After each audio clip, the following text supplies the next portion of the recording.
what you believe will happen next in Ukraine and why it's important to ordinary Americans. Yeah, well, I think it is very important to Americans to know the truth. And the truth has been very unpopular for quite a while. Don't want to cover too much history, but this war has been brewing for well over a decade. Some people would argue for at least 20, 25 years because of the unwillingness in the West to look at the reality that the way the map is drawn of Ukraine, it is inaccurate, frankly. There are Ukrainians, true Ukrainians, but they did not live in Crimea. It's never been part of Ukraine. And most of the area that we call the Donbass, the Donetsk Basin, is really Russian, and the people that live there are Russian. And the easy way is to go back and look at the electoral maps showing how people voted over the last, previous elections.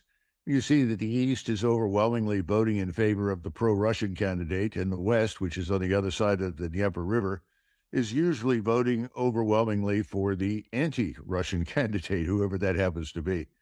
So there was always a need to address this. And I had argued for a plebiscite. Other people argued for it. I also always felt very strongly that it was in Ukraine's interest to be a neutral state, that it could be much like Austria, and like Austria, could profit enormously from its neutrality.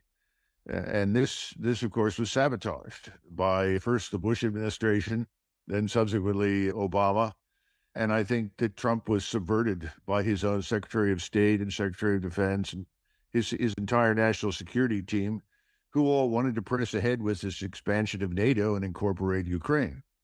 So I think President Trump was left sort of standing there without anybody supporting him, and then found himself out of office. And it wasn't long thereafter that Putin gave up, because he said, there's no one I can talk to. There's no one who will negotiate with me. I'm left no choice. Because what we did after 2014 was build this enormous Ukrainian military power that was designed to attack Russia, frankly, from eastern Ukraine. Ukrainians said they wanted to get back Crimea. We said, fine. And they wanted to punish the Russians living in Luhansk and Donetsk for being Russians and not converting to become 100% Ukrainian, speaking Ukrainian, so forth, so on. So bottom line is you get this war.